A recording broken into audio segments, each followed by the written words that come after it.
But we're looking at a giant war in February right now. Currently, that's the projections with the top people on the earth who claim they're not with the New World Order Combine. Is war in February. And this is the type of time, like right before World War I, right before World War II, when everything kicks off. Let me finish that clip, though, that we went to with her announcing this is just Friday, this is 2 days ago, that, we need to make the emergency permanent for anybody we don't like, without a court order, without anything. The government, that means them, that's what they want, is the World Cashless Society, the social credit score, based on that vaccine passport. The bureaucrats say with the banks who can have bank accounts and who can't. Here it is. In terms of the financial instruments which our government is using right now to act against these illegal blockades and illegal occupation, we reviewed very, very carefully the tools at the disposal of the federal government. And we used all the tools that we had prior to the invocation of the Emergencies Act, and we determined that we needed some additional tools. Now, some of those tools, we will be putting forward measures to put those tools permanently in place. The authorities of FINTRAC, I believe, do need to be expanded to cover crowdsourcing platforms and payment platform and their payment providers. So that is something that we need to do, and we will do, and that needs to be in place permanently. Let's shut that down. It goes on the full clips on InfoWars. And FINTRAC's this whole UN global government system. And you can go to the World Economic Forum, and she is the Deputy Prime Minister and the Deputy Head of the World Economic Forum. She's on the board of directors of it. Here's Klaus Schwab. You saw that member of Parliament on Friday go, hey, Klaus Schwab brags that he controls half the Parliament, Canada, many other parliaments, or half the cabinet of the government of the Prime Minister. They're like, sorry, that's disinfo. You can't talk about that, even though they brag about it. Here's one of the clips they're talking about. Prime Minister, good afternoon, ladies and gentlemen and friends. As you know, the theme of this annual meeting is mastering the fourth industrial revolution. I couldn't imagine anybody who could represent more the world which will come out of this fourth industrial revolution. It certainly will be a world, hopefully, not certainly, hopefully, if we take the right decisions, which will be a diverse world characterized by plurality. It will be a world which will combine significant investments into the future, into our soft and hard infrastructure, with fostering entrepreneurial activity. And he goes on to say in the clip that we have on screen, you can see for TV viewers, that Trudeau is the ultimate example of this great reset and their takeover. But here's the actual clip. I wonder, I guess we got it mixed up. There's so many. This is Klaus Schwab with David Gergen at the Kennedy Center, bragging that he controls the cabinet and controls many of the leaders of the world. And his favorite example of this is Justin Trudeau.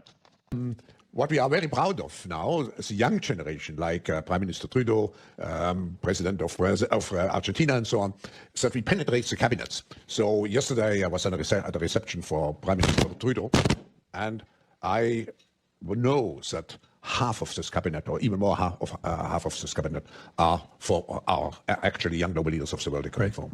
And Alberta Premier Jason Kenney talks about the Great Reset and lays it out in very simple to understand terms. This is so important that we're going to start the next hour, whether you're listening on AM and FM, local TV, however, tell folks tune in that they don't want you to hear this. The revolution against tyranny is now. Here's part of this patriot, a major governor, premier up in Canada. Ricky Butterworth, or it might be Cindy Butterworth, says, where do you stand on the Great Reset the Liberals are planning on introducing? Well, let me just say that, first of all, what is this Great Reset? Pierre Poilievre, the federal conservative finance critic, recently raised concerns about this, and then he was attacked by some in the media and by the Liberals for supposedly circulating conspiracy theories. Well, the Great Reset is actually the name of a book by a very prominent advocate of it. His name is Klaus Schwab. He sent me a copy. I guess he sent one to probably every government leader around the world. And Klaus Schwab's thesis in his book is that governments and societies, the world, should, quote, seize the opportunity of the public health and economic crisis to reimagine the world and radically change policies. Now, in what ways? I would describe it as a grab bag of left-wing ideas for less freedom and more government, for more government intervention, for policies that would, I think, create massive poverty, particularly energy policies that he is advocating. So Klaus Schwab, by the way, is the president and founder of the World Economic Forum, also known as the Davos Summit. I call it the biggest gathering of global hypocrites in history. It's a little ski village in Switzerland, and every, I think, February, a couple of thousand super rich people, a lot of billionaires, millionaires, global CEOs, and politicians fly into Davos with hundreds of private airplanes. They go into Switzerland, and they spend a week basically lecturing the rest of the world, including especially working women and men, about how they should reduce their carbon footprint. The hypocrisy in that crowd is so thick you can't even cut it with a knife.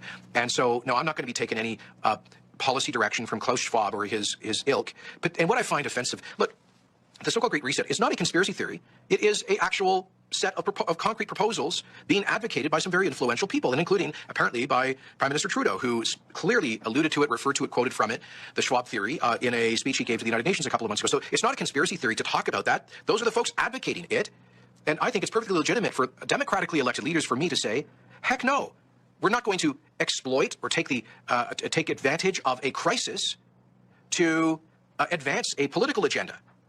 If we're actually all in this together, like we keep saying, then how about we focus on the crisis, on protecting lives and livelihoods, helping people get through this, and how about after that, instead of exploiting the crisis to impose on democratic societies a whole bunch of failed socialist policy ideas, how about instead we get refocused on generating economic growth, on recreating some of the trillions of dollars of wealth that will have been destroyed, of restarting some of the hundreds of thousands of businesses that will have gone under, of obsessively focusing on getting the millions, the tens of millions around the world back to work. Those who have suffered most in the COVID era have been the poorest around the world. And so the notion that we would then drive them further into energy poverty through Klaus Schwab's policy agenda is, I just frankly find it offensive. So no, it's not a conspiracy, and nor is it a conspiracy theory. I think it's just very distasteful and regrettable that influential people would explicitly seek to take advantage of a crisis like this to advance their own. What were they doing? They were attempting to use this emergency to usher in a new way of doing things. Vaccine passports, even though in the UK and England at least now we've dropped them, and Ireland followed suit, the Czech Republic has followed suit. But it wasn't ever about you not being able to come into this studio and infect me, because even after they learned that you could still infect me, the vaccine passports were still in place. But they've told us, they meaning people in power, have told us what they want to do next. So the UK is currently the head of the G7 group. That's the world's most economically advanced countries. And the UK currently chairs the G7 group. Our Chancellor, who does our economy, called Chancellor of the Exchequer, his name's Rishi Sunak. He's put out this video. This is all on my feeds, by the way, my social feeds. He put out this video saying that what they want to do is bring in this thing called the central banking digital currency. They want to replace fiat paper money with digital money as a competitor to Bitcoin and crypto money, right? But instead of being decentralized currency, it will be controlled by a government. It's digital currency, but controlled centrally through the banks, Bank of England. So instead of having a bank account with whatever, HSBC or Bank of America, you'll have a bank account directly with, in the American context, with the Fed. In the UK, directly with the Bank of England. You have a personal bank account, and you're given digital money in that bank account. These are called central banking digital currencies. The Chancellor of the Exchequer in the UK has already announced their intention to do this as the G7 group. And these, if you look up... this sounds terrifying. If you look up the Telegraph newspaper... I've already Googled it, and there's a lot of headlines about it. Yep, there's a specific article in the Telegraph, programmable digital currency, yeah? If you can't find it, I'll pull it out from my Twitter feed, and we can talk through it on my feed. But while he's looking for that, I'll talk you through it. So one of these... Central bank digital currency, is that the one down below? Digital currency should be programmable. See that one there? Yeah? He's looking at it even on the search. It says the word programmable. The top search result. Yeah, third line down. I see it now. Yeah, should be programmable. Yeah. Programming, yeah? Now... See, again, there's a paywall, but start your free trial. Yeah, but you can see the word there, right? Programming in the headline. Now, what they're doing is they're saying that this digital currency, once you're, because everyone knows that with inflation at over 5%, it's now 5.4%, right? Our fiat money, the paper money, is increasingly becoming worthless, and we're headed towards a big disaster. The Fed wants to raise interest rates. But we're in so much debt that if you raise interest rates, people are going to suffer because we're living on debt as Western economies. So they realize that this kind of the lifespan of paper money is fast coming to an end because of the 2008 economic crash in particular. So they're bringing in these central banking digital currencies. Why is that word programmable in there? So what they said in that article, and the Chancellor put a video out saying this as well, they said, right, think back to what vaccine passports were, yeah? If you don't have your jab, you can't even eat in this restaurant. What they've said, and why the word programmable was in that headline was, they've said that this money that you will earn from work, instead of having paper money, you have this digital money, it's programmable so that you can't buy certain foods, or if you do something that your employer doesn't like, it's all in that article. You won't be able to spend your money. In other words, it's not money. They're vouchers. They're like food vouchers. And they can be programmed so that, like the Chinese social credit system, that if you try and use them on a certain thing, it won't work. You say you want to buy a burger and they want you to buy bugs, which is one of the examples used. If you start to try and buy unhealthy meat, it just won't work. You tap your card, you can't buy the thing because you've met your quota that month of burgers. You have to buy something like a vegan meal. So it won't just be money in the sense of the way we have dollars or pounds today. Yeah. It'll be something that's controlled in terms of your ability to distribute it. Which is why I'm calling it a voucher. It's a coupon. But even a coupon, if you have a coupon to buy bread, you can still buy the bread. Like there's But you can't buy, see that coupon to buy bread, what you can't do is buy a burger with that coupon. It's for bread. Right, Yeah? right. So you will have this central banking digital currency. And then what they're talking about in that article that we just pulled up is they'll say, right, and it explicitly uses the words, won't be used on something that the employer deems inappropriate or the state deems inappropriate. Oh, we got to see this. Yeah? See if we can find that. Or I'm just digging through a different article about it too. It's talking about there's pilot programs going to be used in the Olympics coming up in China. Yep. They've already started it, and right now, do you feel like you're sounding the alarm Yes. for people that don't understand what the fuck is going on? So here, I'll put it up for you here, yeah? So there's the video. Yes. I don't know if your camera can see that, but No. there's the video. There's him speaking about it. The G7 is launching a set of public policy principles for retail central bank digital currencies. Canada is on the cusp of a revolutionary innovation that will transform the way Canadians authenticate themselves online and protect their identity. Digital ID. All of us are living in a digital world, but we're tethered to an analog model of how we identify ourselves. memorizing countless online passwords, carrying government-issued licenses, plastic cards, and more. Digital ID is a way for Canadians to identify themselves to government, businesses, and each other electronically, with ease and rock-solid security, without the need to present physical documents. One interconnected network. A federated digital ID ecosystem developed in collaboration with Canada's best and brightest talent from our banks, telecommunication companies, law enforcement, and government. It would have the power and security to store every Canadian's electronic identity and attributes, and it would unlock countless opportunities for Canadians to verify who they are safely, quickly, and securely, while only revealing the information necessary for each transaction.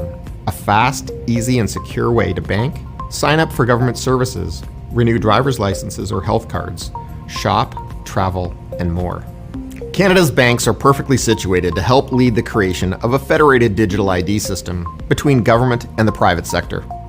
The World Economic Forum agrees that banks and financial institutions should lead the path forward for digital ID. Banks are highly regulated and trusted. They have advanced cybersecurity and privacy technology, and they have the infrastructure to operate provincially and nationally.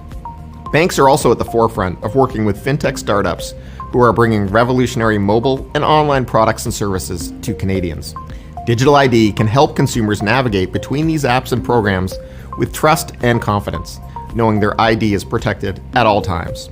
A federated digital ID approach can also significantly reduce fraud, save taxpayer money, improve regulatory compliance, and make it easier to do business as an owner and as a consumer. In fact, the Canadian Bankers Association just launched a white paper with our recommendations on how to move forward with a federated digital ID framework. I encourage you to read it to learn more.